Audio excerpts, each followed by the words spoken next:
I'm now transiting you to session number 4.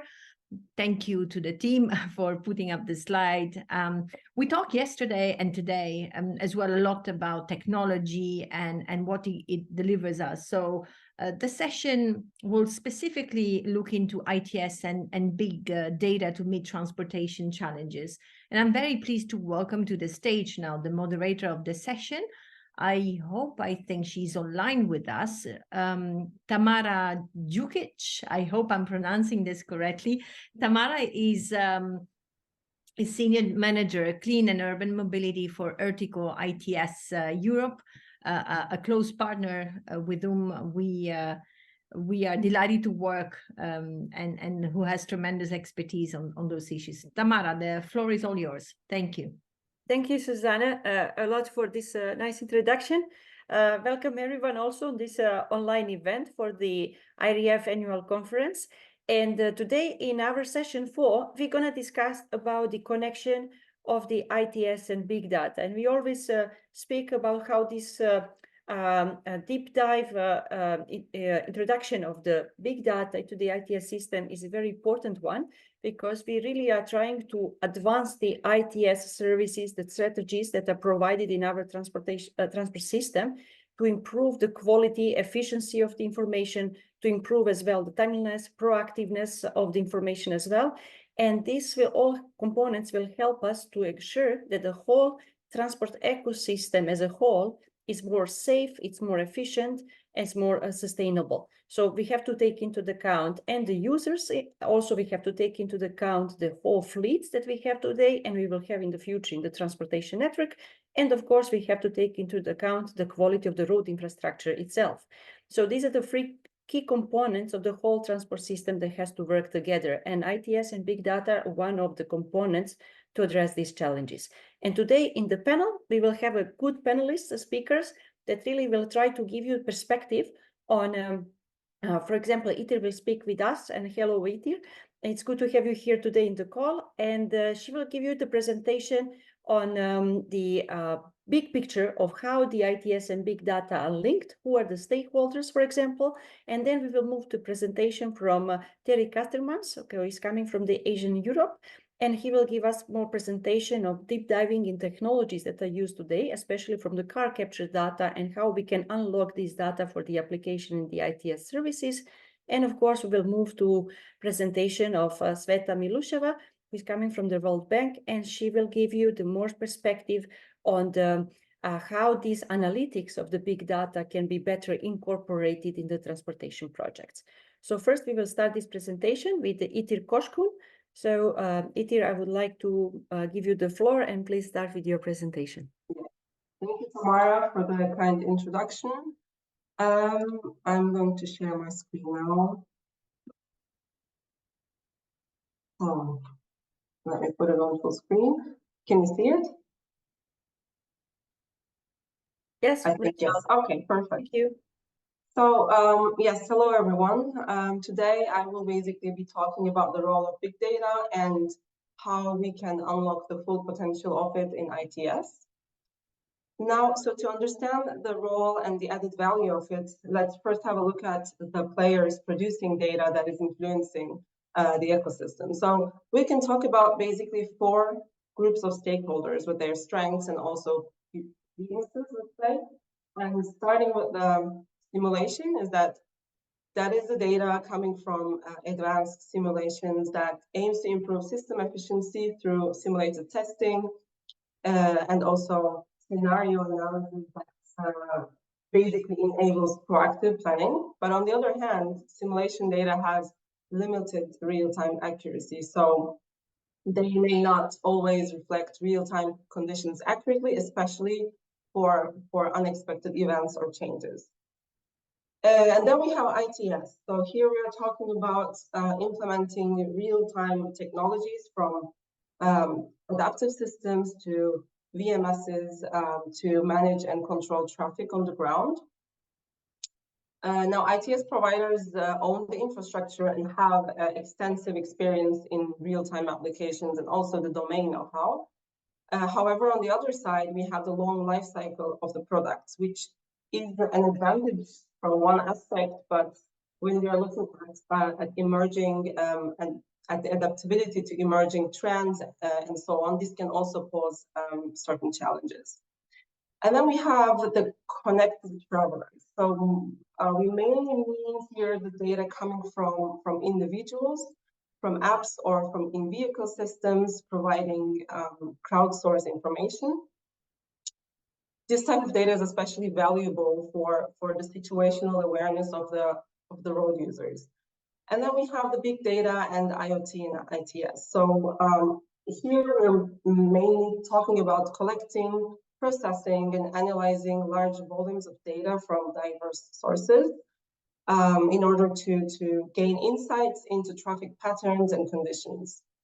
However, for both of these stakeholders, the data is influenced by various factors that usually have an effect on their reliability and accuracy. So now we place the four stakeholders groups around traffic management, and the two of them being big data, IoT, and connected travelers, being relatively, let's say, new to the ecosystem. And when we have simply new ways of gathering data and also communicating it to the end users, we also have new challenges arising. I shortly want to touch on that. So what happens when we take these separately and they operate basically in silos? So here just looking at the big data, IoT, and connected travelers. So first of all, we can mention the limited coverage as of today that simply affects the reliability and the accuracy of the data. And truly ongoing advancements in technologies contributing to the improvement of the coverage and effectiveness. Of course, coupled with policies and so on, but this still, as of today, remains a challenge. We can say that is also, as I mentioned before, affecting the reliability and the accuracy. Another point here is the lack of communication structures between the stakeholders. So we know today that, for example, floating car data holds enormous value in understanding what is happening on the road. But also service providers do not only inform their users, but they also guide them. So we are seeing new challenges arising, often due to lack of collaboration, or let's say simply lack of information exchange among these different stakeholders. And yes, again, the data is there, and there is a huge potential that data holds, but without the proper communication and also feedback channels between these stakeholders, we are going to continue seeing similar changes, similar challenges. Something. Oh, I clicked my link. Okay, now you can see it. So now, what happens when we actually can coordinate among these different stakeholders and we can utilize the big data for ITS? So at the end, we basically want to have high resolution data, and so a high level of detail and accuracy. And if we would break this down into 4 layers, starting with the geospatial layer, that is the one that focuses on the spatial representation that incorporates geographical context. And then we have the descriptive layer that involves summarizing and interpreting historical and real-time data to understand certain patterns and behavior. And then we have the predictive layer. So here, this is the layer for forecasting conditions and behavior, again, based on historical and real-time data. And on this step, we're basically enabling proactive planning. And then the last layer is the prescriptive layer. So on this one, we are basically going beyond prediction by recommending optimal actions and strategies. And this is basically the layer that big data plays a crucial role. So it provides the foundation for prescriptive analytics, let's say.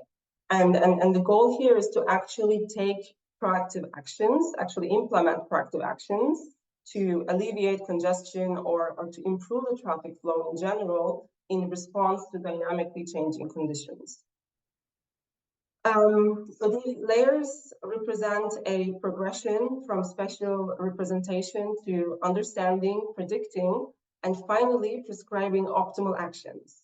And with incorporating big data in ITF, we are able to have real-time, accurate, and holistic information on the network that we can enable a smooth network flow and take simply proactive actions to increase safety and efficiency. Now, I want to close my presentation just shortly looking towards the future. So we are moving from a reactive approach towards a future that is not only proactive, but also interactive. So we want to see stakeholder engagement. So involving active communication and coordination among the stakeholders. And with this type of coordination, we can talk about, for example, distributed load balancing and so on, that we can actually optimize the capacity of the overall network. But this is not just it. So we need to move towards a truly holistic mobility management. And by that, I mean taking into account other types of data, for example, environmental data that influences and also is influenced by transportation. These are highly linked and simply have implications on each other, especially when we are at this age that climate change is affecting all of us and we are going to see the effects even stronger. I believe we should also raise the question like, how can we use it in conjunction with, let's say, environmental data? So I'm trying to say is that we can only truly unlock the full potential of these concepts if we're able to look at it from a broader perspective. So eventually we're not only focusing on increasing the level of service on a certain road section, but we're actually aiming for an improvement in the quality of life in general. That would be all. Thank you. I will give it back now. Thank you, Itir, for this presentation. Now we can move forward. I would like also to introduce, just because we didn't said in the beginning of the discussion, but I will ask all the people who are attending this conference at the moment that they can also pose the questions in a Q&A session. While we will now, the idea is to give a floor to every speaker to present for 10 minutes, and then we will have a round of discussions and follow up with the Q&A answers. So at the moment now, I would like to move the presentation and to give a floor to Thierry Castermans. He is working for the Asian Europe. Sorry, Thierry. And then he will introduce us and give us a bit of perspective now to how to use different technologies that are existing today in sensing new data sources and what type of analytics we can use and advanced analytics of this data to improve the quality of information provided to the ITS and new services as well, yeah, and going beyond even the ITS. So Thierry, the floor is yours. Okay, thank you, Tamara. Thank you for this nice introduction. Good morning, everyone. I'm trying to share my screen now. So you should now see my presentation. Do you confirm, Tamara? Yeah, I can confirm. We can see well. Thank you. Okay, perfect. So indeed, so my goal today is to try to shed light of what's feasible nowadays using connected vehicle data with the aim of improving road safety. And for this, I will first give you a word on the organization for which I'm working as a technical lead. ASIN is not a startup. ASIN is a global support for the automotive industry. It's the fifth largest automotive supplier and all over the world. It's based in Japan, but I'm talking here in the Brussels headquarters, which is the European headquarters of the group. So ASIN is well known for his production of automatic transmission, so the hardware of the car. The group is producing basically the majority of the components of the car, but is also well known for the software solutions For instance, historically, it was one of the first companies to develop the navigation system with the voice guidance. So we are expert in connected and sharing solutions. We are experts in the data coming from the car. And what occurred in Europe since end of March 2018 is that by law, by a European law, every car manufacturer had to add a communication system in each car, able to call the rescue services automatically. This is called the e-call technology, emergency call technology, which will be triggered whenever the airbag system will be triggered in case of accident, actually. So whenever a crash occurs, the car is able to communicate the position and the location of the car in the accident, so that the emergency services can come quicker and save lives. So the connected cars, so there are millions of them across Europe now. Connected cars are able to send information in case of accidents, but the car manufacturers also have developed the transmission of other kind of information than the accident. So they are able to communicate their location, their speed, the acceleration, and other technical parameters, which creates really what is called connected car big data. And this connected car big data is really interesting because it allows us to develop other kind of services. And in particular, it becomes possible to identify high-risk areas on roads before a crash occurs using those connected car data. How is that possible? Well, in the scientific literature, it was demonstrated. I give you here some references of the papers. It was demonstrated that looking at the places where there are abnormal driving events, like for instance, harsh braking events, emergency braking events, this is a good way of detecting the risky areas on the road network. And given that, thanks to the connected car data, this is technically now feasible. We decided in the ASIN group to leverage this connected car data, big data, in order to improve road safety. So we have created a new product which is called Road Trace, and which helps road operators to improve the road infrastructure thanks to this new layer of information when they have to make decisions on how to improve or repair the road infrastructure. How do we do this concretely? So first of all, we monitor the harsh braking. You have here an example of the map of UK, and each blue dot on the map here represents a harsh braking event that was detected in a single car. So you see that there are more than 2 million harsh braking events that are observed each month in UK, for instance. Of course, we have about the same kind of data in every European country.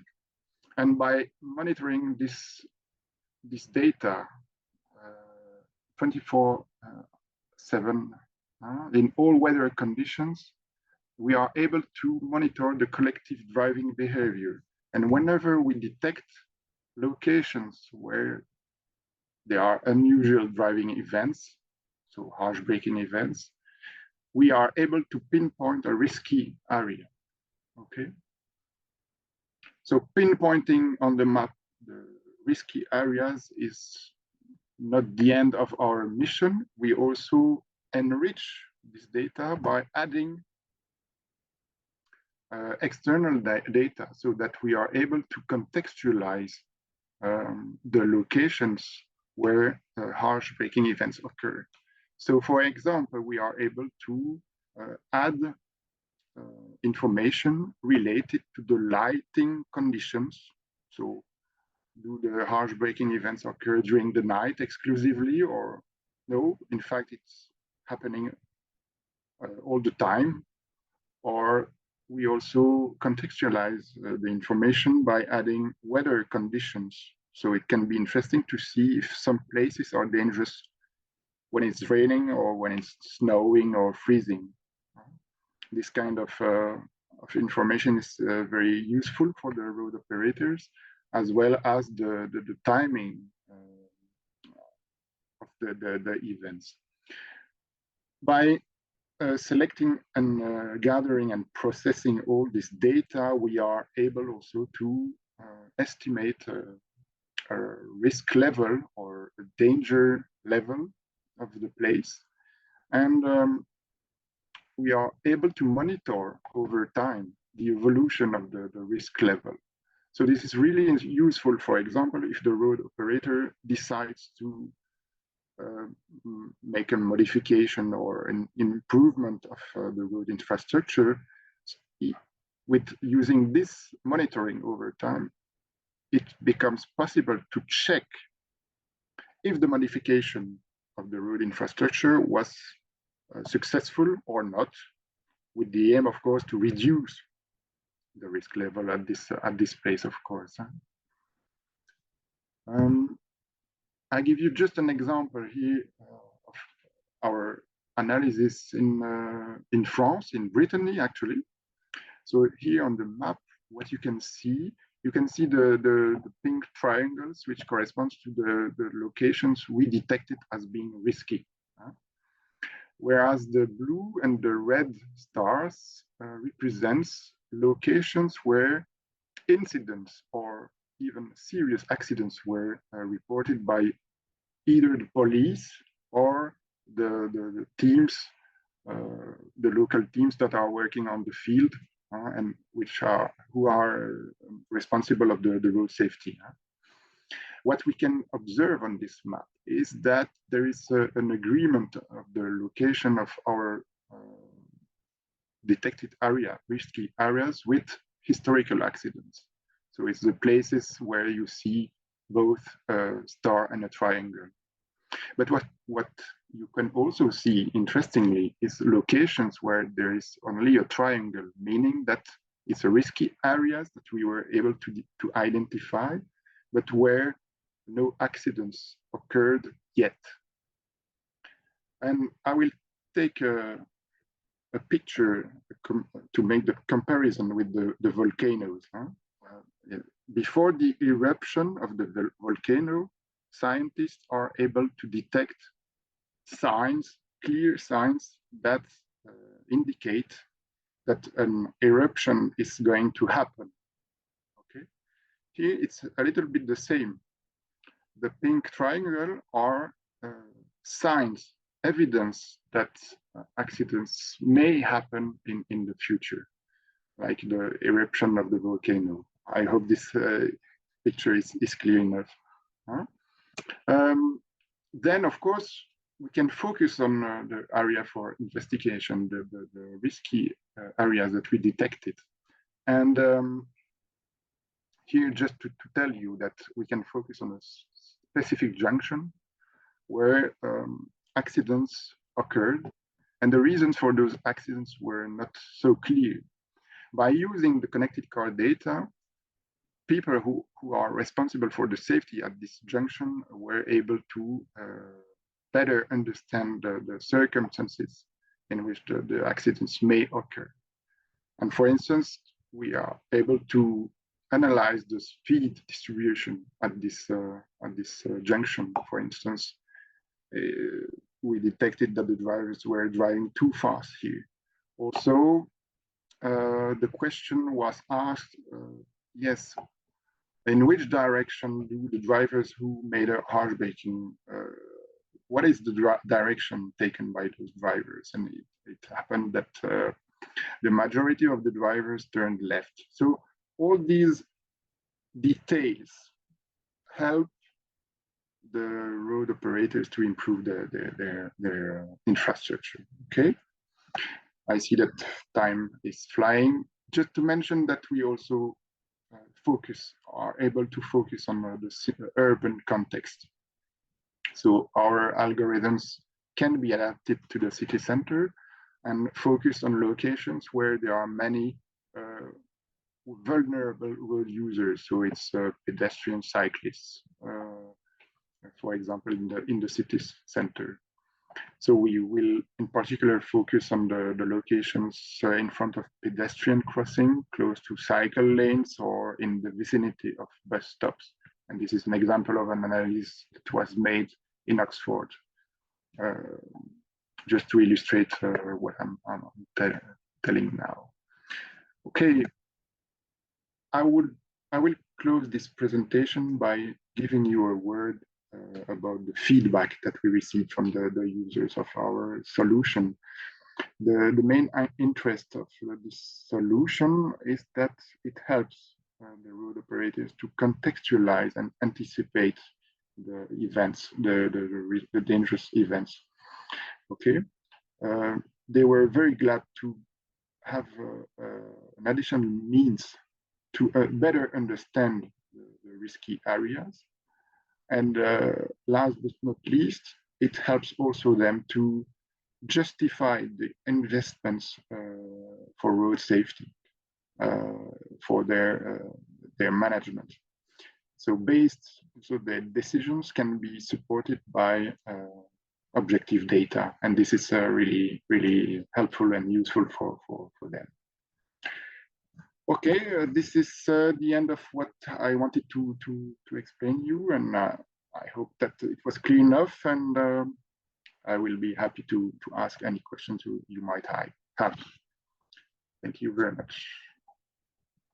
Thank you, Thierry, for the very interesting presentation. It's very nice to see how technologies can be deployed in different contexts, right? And challenges that we deal with, not only the urban context, right? But also for the different road infrastructure. Thank you very much. So I would now like to move the floor to our next speaker, Sveta Milusheva. And I'm not sure if we have a connection with Sveta. Yes, my video is not turning on though. I'm not sure. I think the host has to turn it on, saying I can't. Thank you, Sveta. So I will just use this time then to introduce you and first to thank you for being here with us, because I know it's 4:30 for you in the morning. And thank you for sharing this presentation with us. And Sveta is the senior economist at the World Bank, and she will share with us now how different big data analytics and the latest research challenges in this context are implemented in the transport projects, and how they can be more and better incorporated, right? How we can improve the performance of the transport system that we have today. So Sveta, the floor is yours. Thank you so much. Are you able to see my screen and hear me okay? Not yet. You'll have to double click to enter. Yeah, now perfect. We can see it. Okay. Thank you. Perfect. Great. Thank you so much, Tamara. I'm excited to be here and to have the opportunity to present on applications of big data analytics for more effective transport projects, specifically focusing on some of our work in the iConnect for Impact program for transport impact evaluations, which is part of our program at DIME within the research division of the World Bank. So while we've seen quite a bit on data solutions, as we start to move into projects and transport conducted in low and middle income countries, while we want to understand what the impacts of those transport projects are, oftentimes we actually have very limited data to be able to look at what is happening on the ground when we implement a new public transport project, or when private sector implements a new intervention. And without data, it is very hard to know first what is needed on the ground, and then whether those solutions are actually helping us, for example, meet the SDG goals. And while there is a huge amount of data generated every day, this number of 2.5 quintillion bytes is probably already outdated. I'm sure by today it's much more. that data is oftentimes unstructured and is not always usable to directly help us in answering the questions that we're interested in knowing related to what the impacts of transport interventions are, both for the movement of people and goods, but also for economic outcomes, health outcomes, climate outcomes. And so the way that we approach this at DIME is that we aim to turn this data, this unstructured data, into actionable information. So using sensors, artificial intelligence, geospatial data, and private sector data, we see how we can leverage this to help us in understanding the impacts of our projects and policies that governments are implementing on the ground. And I'll give you a few quick examples of how we do this, and then I'll do a deep dive example that actually very nicely piggybacks off of the work that we just saw from Thierry that also focuses on road safety. One of the areas in which we're very interested is in the area of air pollution. Of course, as we implement new solutions in terms of electric vehicles, electric buses, we want to know, are they leading to the types of impacts that we would expect in terms of reductions in air pollution and improvements in quality and improvements in health? But again, in these low income settings and middle income settings, oftentimes we don't have data to measure air pollution, and definitely not to measure it at a high spatial frequency, given that air pollution can vary quite a bit from one location to another within a city. The way that we tackle this in Dakar, Senegal, where there is a new bus rapid transit project being implemented, is we set up a network of low-cost pollution monitors. We specifically worked with Purple Air monitors and set up 26 of them all across the city to help us in measuring pollution at this very high spatial resolution. And so then what it allows us to do is to measure what is pollution like close to where the BRT is being constructed, as well as in areas further away that might not be affected. Then also once the BRT is operational, what happens both close and further away, so that we can measure what are the actual impacts of the BRT versus everything else that might be going on that could also affect pollution. And so what we see is that when we look at our monitors close to where construction is happening, there is actually an increase in pollution while the BRT is being implemented. But as the construction finishes up, that pollution comes back down, and we'll continue to monitor and see what happens once the electric BRT is operational, and whether we see pollution levels start to go down in those corridors where the BRT is running.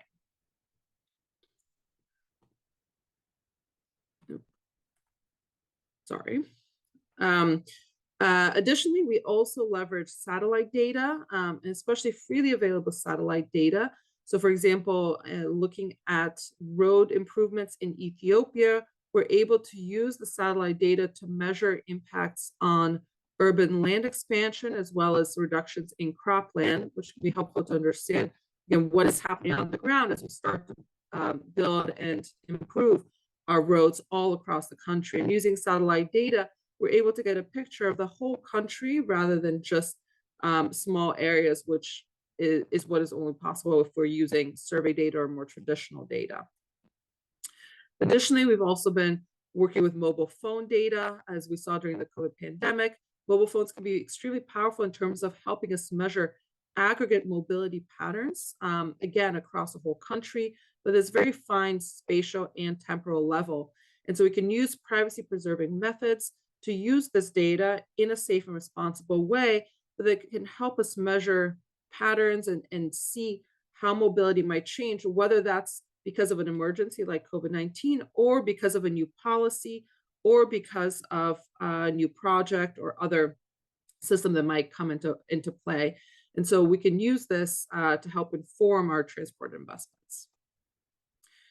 And then we can also, of course, use smart card data. As more public transport systems go digital and use smart cards, that produce a huge amount of data that can be helpful, again, in understanding what different events or policies might do in terms of usage of public transport. So for example, in Bogota, Colombia, there was a change in the subsidy for low-income users, whereby there was a set of users that lost access to a subsidy for public transport. And using about 3 billion smart card records, we were able to measure a 21% decline in the use of trips by those users. And so right away with this type of data, we can know what happens when there is such a policy change for those users. But when we combine this type of big data with other sources, especially with more traditional data sources, we can learn even more. So combining smart card data with survey data, we can look at a similar change in Bogota that happened this year, whereby again, there was a set of users that lost access to the public transport subsidy. But this time we had conducted surveys. And so we had demographic information and asked consent to link the demographic information with the smart card data. And so we could see that there's actually a lot of heterogeneity in terms of what happens to transport use and public transport use across men and women heads of households. So men decreased in their number of trips by almost 30%, while women heads of household decreased their trips by only about 8%. And what that may mean is that actually women heads of household are much more constrained in their ability to change trips or to use different modes. And so they may actually have to continue paying now the higher price, which might mean that they have less income for things like food, education, health. And so this shows that there can be very different impacts of a policy like this across the population. And so when we bring together different sources of data, we can learn quite a bit. And so now diving deeper into the specific topic of road safety. Road safety is critical both for social and economic well-being of a country. And yet again, we have very limited data when it comes to low and middle income countries. Only about 17% of the WHO estimated fatalities are actually reported in the official figures in low income countries. And so again, how can we target this problem? How can we know where we need to be investing our limited resources to be able to reduce road traffic crashes when we have very little data to go on? So we look at this problem in Kenya. And the reason we focus there is first, the Africa region is the one that has the highest fatalities across the world.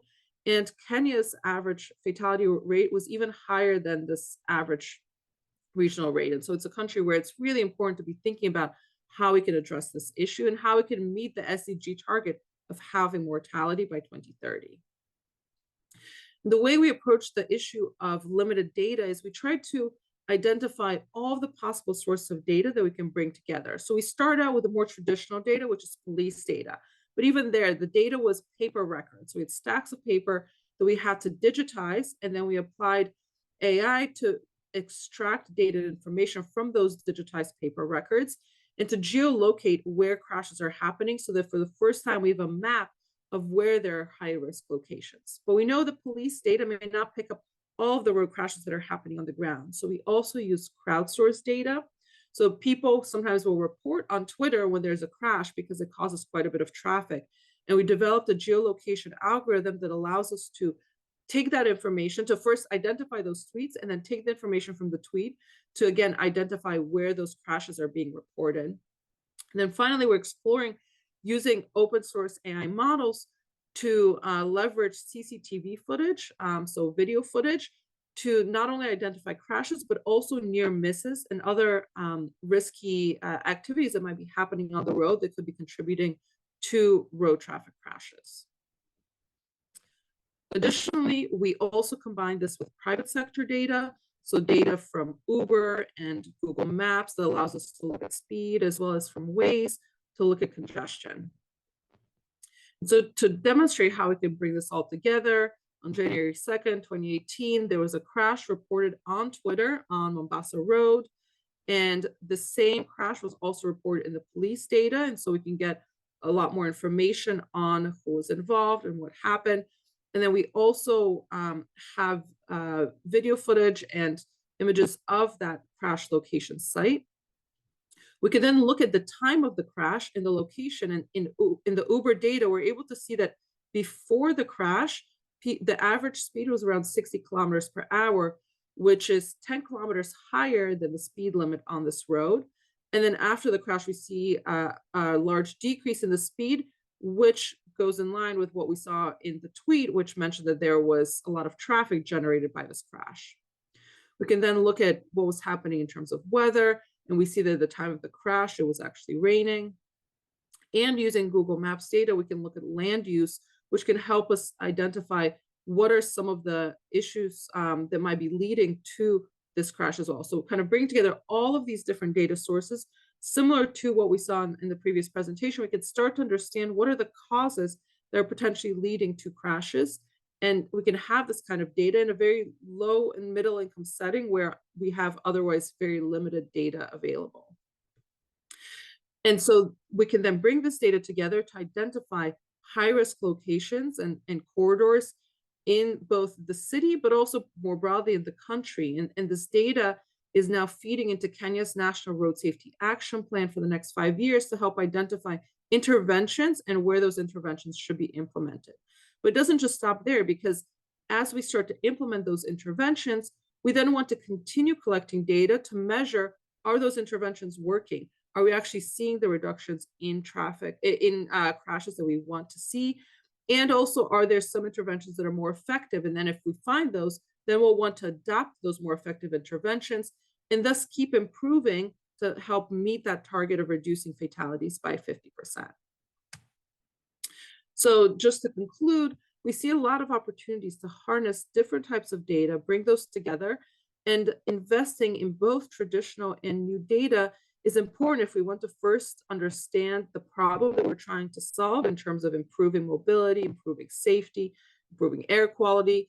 But then also it's important to be able to measure what happens. And so we need to continue investing in data collection and research to be able to then see how we're doing and to also be able to work much more effectively and target resources more effectively. So with that, I'll stop there. Thank you very much. Thank you, Sveta, for your presentation. I think it was very useful and reminded me actually, and I think also the audience, to raise awareness of the potential sources of the data that we have today, and that they are not only like at the horizontal microscopic level that we see every day as a citizens, but we have to think also the vertical perspective of them and going up to the satellite images levels, because I see there are a lot of new technologies coming in or processing this data that are coming from the satellite images. Thank you for sharing this interesting presentation with us. And I'm happy to see actually that we have quite active audience in the background and few questions in Q&A chat. So I would like to ask Terry, there are a few questions actually for you. I think that your presentation and technologies came as inspiring one from our partners and in audience. So what I would like to ask you, there are a few questions that refer to the does technology that you have presented is also used to monitor the cyclist behavior and the pedestrian behavior. And if you maybe couple this one as well on all the data sources that you are using in these technologies, and maybe this kind of, if you can share some perspective and connect also to the presentation from Sveta. Okay, good question. Of course, what I presented is more focused on the car perspective, the vehicles, which are equipped with different sensors and the capability to communicate the data. Now your question is it possible to do the same with the bikes to monitor the safety of the cyclists or even pedestrians? Honestly, we are not yet there in my location. It's something we investigate, but it's not at the stage of a product. What is possible is to get data from connected bikes, and there are many research projects I'm aware of who try to invent and to develop systems to collect data on the bikes, that's for sure. Now, regarding the pedestrian, we could think of the smartphone data, but this is something much more trickier to get, of course, which is sensitive information. So we are not using the pedestrian data. We will try to use the data from the bikes to combine with the car data, the vehicles data to improve the quality of our analysis when it comes to identifying the risky areas where there will be problems between trucks, for instance, and pedestrians. Okay. Thank you. And there was one more question related to the braking events from the Yes. algorithm that you use for the classification. Okay, so are they classified by the conflict type or vehicle type? So can you extend a little bit, explain this one? And it's how you are using to sufficiency of the data. Do you have sometimes sufficient data to validate the risk events that you foreseen, and how you do this? And if you can just in 1 minute, sorry, we are getting a little bit short, but I believe that you will have a chance also to answer these questions. Okay. About the amount of data, what we are doing, we are not trying to track individual behaviors. What we are trying to track is to detect collective behaviors. So we are waiting until we have enough data to be sure that there is something which is recurrent at this place and which is a collective behavior indeed. So yes, for some places, we need to collect and to wait before we have more data, but at the end of the day, it's not a big problem given the massive amount of data available. And the other question was about the braking. What is the definition of the harsh braking?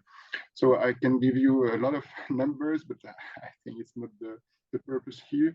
Just imagine that what we call harsh braking event is whenever you brake so hard that you are surprised and that all the objects in the car which are not attached will fall off the seat. And I think that every one of us who is driving a car has experienced such event. You are surprised, you slam on the door and the objects are falling in the car. This is what corresponds to 0.5 Gs, something. That's the order of magnitude of the harsh braking. Of course, it's more difficult, more complicated than this, because depending on the vehicle, if it's a truck, if it's a light car, if it's another kind of vehicle, we have to adapt the thresholds. But okay. Thank you, Thierry. I think you also have potential. You can answer and type the answers later on to the contacts in Q&A session, and you can access it, because there was one more question there, but we don't have a time to read all of them. But what I would like just to, before we close this session, just to thank all of you and also the IRF or organizers to inviting us to share these insights and expertise with the audience. And of course, kind of to close with the message, and maybe I can connect with the presentation from Itir and Sveta as well, to raise an issue that big data maybe are not enough to transform all the challenges that we have in the project and also in the real life.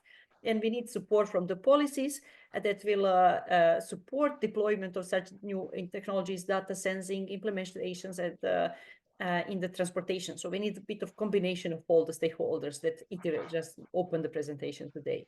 So that will be our message for today. And thank you all for having us in this session.